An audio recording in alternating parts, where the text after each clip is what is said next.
Have you ever gone to drop into a trail and realised your brake pads are in absolute bits? Yeah, well, it's a bit annoying, isn't it? And after all, getting your brakes set up does take a bit of time, right? Not necessarily. Today, I'm going to show you how to get a pair of pads on and get embedded in quick, sharp, and back on the trail. As with any mechanical job, you're going to need a few tools and a few bits and pieces. Primarily, a new set of brake pads that are going to be compatible with your brake calipers. Obviously, fairly crucial there. Now, you're going to need a few other bits and pieces as well.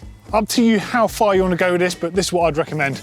Some clean water, disc brake cleaner, set of nitrile or rubber gloves, basically something that you can make sure that you cannot touch the braking surface with your bare hands or anything greasy. That's your best bet.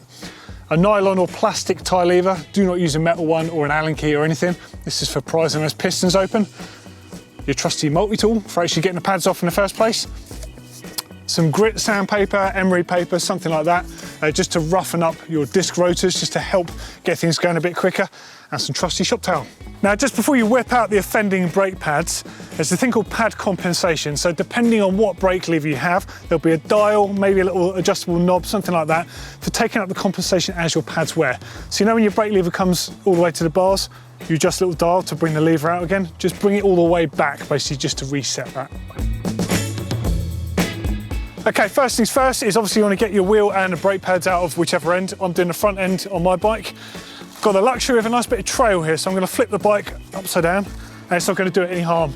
If you're doing this in a car park, careful you don't want to scuff your saddle up or your controls, your bars, stuff like that. So just pay a bit of attention.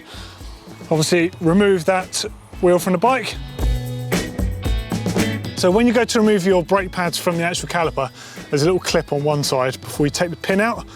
Really easy to lose it, especially bad on a floor like this, so just be careful. You might need to just lever it with your Allen key just to pop it out. I'm actually going to keep this one on the end of the Allen key here, just for safekeeping. And I'm just going to remove that pin and keep that safe. You're going to be using this again to put the new pads back in there. Now, when you remove the actual pads, keep hold of the little metal spring that divides them.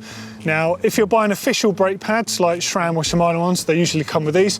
Aftermarket ones don't always, so make sure you keep hold of that. Make a good spare part as well, so these can bend from time to time. Keep them in your sort of your bike cave back at home. Now, these pads are all the way down to metal. They're fit for the bin, basically. You can recycle metal pads though, well, depending on your local recycling centre, so look into that rather than just throwing them away. Now, something to say actually, if you're not in a position I am where these are toast and I've got to put fresh ones in, it's often worth replacing your brake pads before they're completely done and keeping them just as a backup. Because here and there, this sort of thing is going to happen and you're not going to have any spares. So well worth it just for your toolbox at home. Now, when you've been braking with worn pads, the pistons actually start coming out of the actual caliper slightly, so you want to retract those back in place. Don't be tempted to do this with an Allen key, like your multi-tool, something like that, or a screwdriver, because you can actually damage the surface of the pistons. Now, sometimes they're metallic and sometimes they're made of like plastic, nylon, even Delrin. If you scratch and scuff those, A, you can hamper their movement, but B, you can also cause leaks. So a tie lever is your friend here. You just want to carefully just use it just to lever them back in place as best as you can. And it gives your brakes the best chance of feeling really good straight away. Now, to get your brakes bedded in as best as possible, you really want to clean up the rotor as well. Now, it does depend on how worn and scored yours are. If they're polished, if they're looking really shiny, you might need to roughen them up. Now, a bit of emery paper is good for this. Like something with a fine grit is ideal, but I've actually got something quite coarse here, 80 grit. Quick wipe over the top of that, gives it a bit of a rough surface. And the theory is, the whole point of bedding in brakes is you're depositing material from the brake pads onto the rotor evenly. They kind of bed in together. Just roughing them disc rotors up from a polished perspective actually makes them feel like they are when they're new, and they bed in really quickly like that, so you just want to return it to that. Now, these ones here are just a little bit dirty, so I'm using a bit of shop towel and just some water, but you might need to use disc brake cleaner on your ones just to give them a bit of a wipe over. Again, you don't want any oils from anywhere, including your hands, to get on the braking surfaces. So that's why I'm using the nitrile gloves. It's not necessary to keep me clean, just to make sure the braking surface stays as good as it can. Bit of brake cleaner or isopropyl alcohol definitely won't hurt, just to make sure there's nothing on there.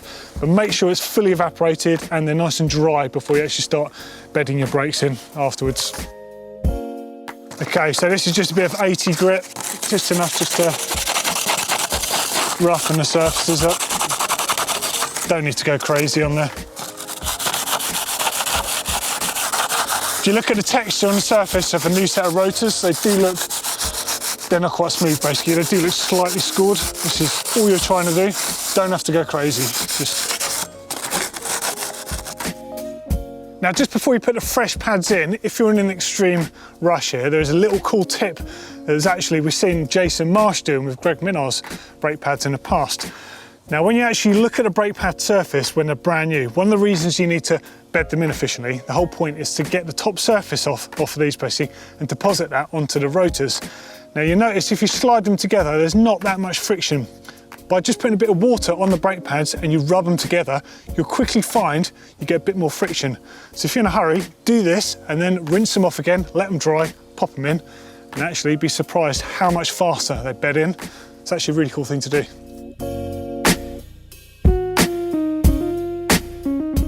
Okay, fresh set of pads with the spring on.